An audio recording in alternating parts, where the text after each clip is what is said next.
যারা আজকে নির্বাচনের জন্য এসে বড় বড় বলি দিচ্ছেন মনোনয়ন নিয়ে আসবেন, হ্যাঁ ভাই নিয়ে আসেন, কিন্তু প্রশ্ন আমাদের নেতা অবশ্যই প্রশ্ন করবে বিগত 16 বছর কোথায় ছিলেন।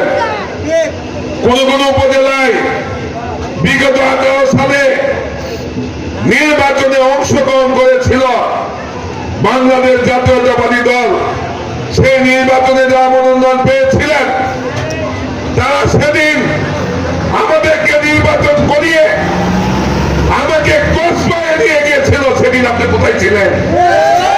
এবং আমার 40 জন নেতা কর্মীকে নির্বাচন উপলক্ষে ধরে নিয়ে গেল, সেদিন আপনি কোথায় ছিলেন?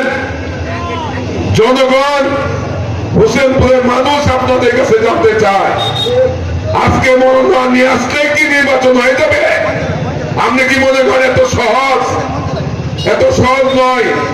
বিগত 16 বছরের ইতিহাস আপনাকে বলতে হবে, কিন্তু দল যাকে মনোনয়ন দিবে তার নির্বাচন অবশ্যই আমরা সবাই মিলে করবো। ধানের শীর্মার কাছে নিয়ে আসবে, তাকে বিজয়ী অবশ্যই করবো। তবে আমাদের নেতা তো অবশ্যই তা বিবেচনা করবে, করবে না? কোথায় ছিলেন আপনারা? হ্যাঁ, নির্বাচন করিয়ে আমাদেরকে বিপদে ফেলে চলে গেলেন। ভাই আমরা কিন্তু এই বিগত স্বৈরাচারের আমল আমরা 16 বছর কিন্তু মাঠ ছাড়ি নাই। আমরা জেলও গেছি, আমরা অনেকে পঙ্গুত্ব বরণ করেছি, মৃত্যুবরণ করেছে অনেক নেতা কর্মী। বাড়িতে খোঁজ নিয়েছিলেন, জেলে গেলে জেল থেকে ছুটানোর ব্যবস্থা করছিলেন। কোনদিন হোসেনপুরে এসে একটা মিটিং মিছিল করছিলেন। নেতারা আজকে আপনারা বুঝছেন, আপনার লজ্জা শরম নাই? লজ্জা শরম রাখেন না, লজ্জা শরম রাখেন যে বিগত 16 বছর আমি এসে সময় দেই নাই, নির্বাচন উপলক্ষে খালি আসবো, ভোট আমাকে দিয়ে দিবে। এটা কি জনগণ চায়? জনগণ চায় এমন একজন লোক যাকে সবসময় পাশে পাবে, যে ব্যক্তিটা আপনাদের এই এলাকার খোঁজখবর নিতে পারবে, সুখে দুঃখে থাকবে। কিন্তু আপনারা তো ছিলেন না। সেহেতু আমাদের নেতা বারবার তো চেয়ারম্যান মহোদয়ের কাছে আমাদের কিশোরগঞ্জ 1 আসনের মনোনয়নের ব্যাপারে আপনি অবশ্যই বিবেচনা করে মনোনয়ন দিবেন, আমরা সেটা বিশ্বাস করি।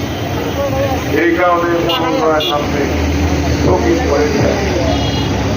এখানকার মানুষ চায় যে একজন এমন ব্যক্তিকে দেন যিনি সব সময় এই দলটাকে ভালোবেসে গেছে, বিপদে আপদে একসঙ্গে ছিল নেতা কর্মীদের সঙ্গে, যার দ্বারা অন্যায় কাজ হবে না, কার্ড বিক্রি হবে না, 10 কেজি চালে কার্ড বিক্রি হবে না, যার দ্বারা আপনার ভাতার কার্ড বিক্রি হবে না, যার দ্বারা এমন একজন ব্যক্তিকে চায় যিনি দলের জন্য সময় দিতে পারবে, শ্রম দিতে পারবে। আমরা ভাই অশিক্ষিত মানুষ, আমরা তো শিক্ষিত মানুষ না। আমাদের অনেক প্রার্থী বলেছেন যে আমাদের এই আসনের ম্যাক্সিমাম মানুষ যারা রাজনীতি করে 80% লোক নাকি আমরা অশিক্ষিত। সেই প্রশ্নের জবাবে আমি বললাম, আমরা তো ভাই অশিক্ষিত, আমরা অশিক্ষিত মানুষ, অশিক্ষিত লোকদেরকে নিয়ে আমরা রাজনীতি করি, তাদেরকে নিয়ে আমরা রাজনীতি করতে চাই, তাদেরকে নিয়ে আমরা সুখে দুঃখে থাকতে চাই। এবং বিগত স্বৈরাচারের আমল আমরা যখন এই উপজেলার চেয়ারম্যান আপনারা আমাকে বানিয়েছিলেন, আমরা আপনাদের পাশে কিন্তু আমি সবসময় থাকার চেষ্টা করেছি, সুখে দুঃখে থাকার চেষ্টা করেছি। আমি এই হোসেনপুরের সন্তান, কমপক্ষে এইটুকু বলতে পারবেন তো যে না আমাদের হোসেনপুর থেকে এমপি হয়েছে।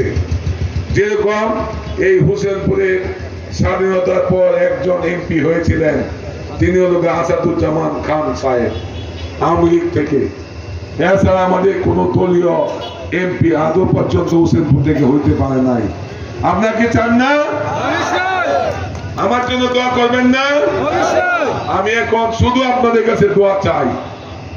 গুরুত্বপূর্ণ বিষয়, আমি আপনাদের এলাকার সন্তান হিসাবে এই বাজারে ব্যবসায়ী সহ আশপাশে আমার এই মাইকে আওয়াজ আমার মা বোনরা সহ যাদের কানে যাচ্ছে তাদের কাছে আমার ব্যক্তিগত অনুরোধ, আপনারা আমার জন্য দোয়া করবেন 5 ওয়াক্ত নামাজ পড়ে, যে আল্লাহ এটা আমার হক।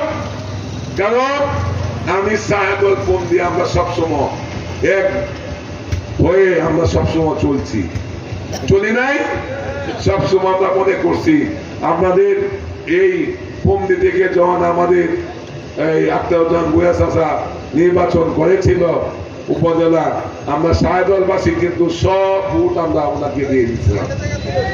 আমরা বলেছিলাম আমরা সাহেবল বন্দি বাই বাই,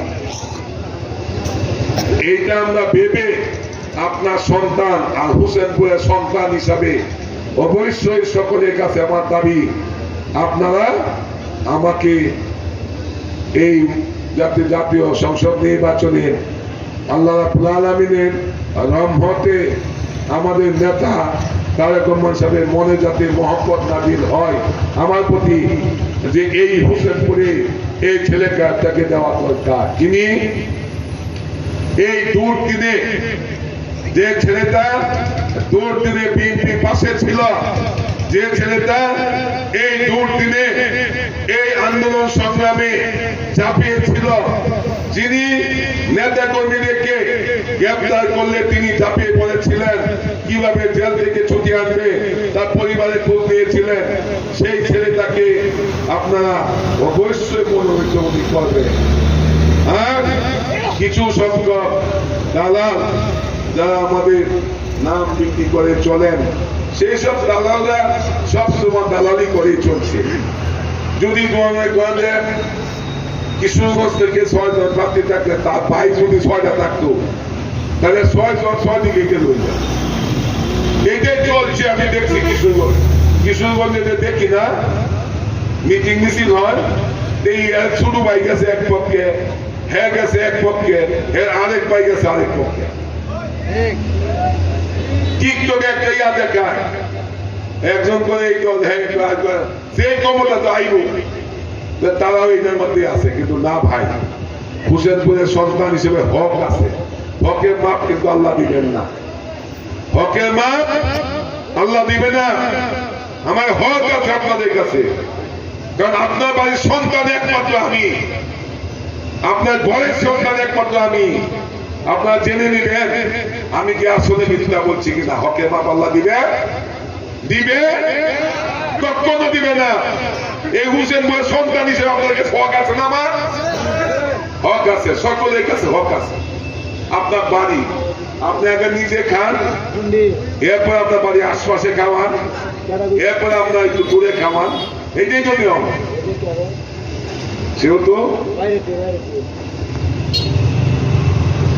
সেহেতু আমি আপনাদের সন্তান হিসাবে আপনাদের কাছে আমার আকুল আবেদন, অবশ্যই আপনারা আমার জন্য 5 ওয়াক্ত নামাজ পড়ে দোয়া করবেন।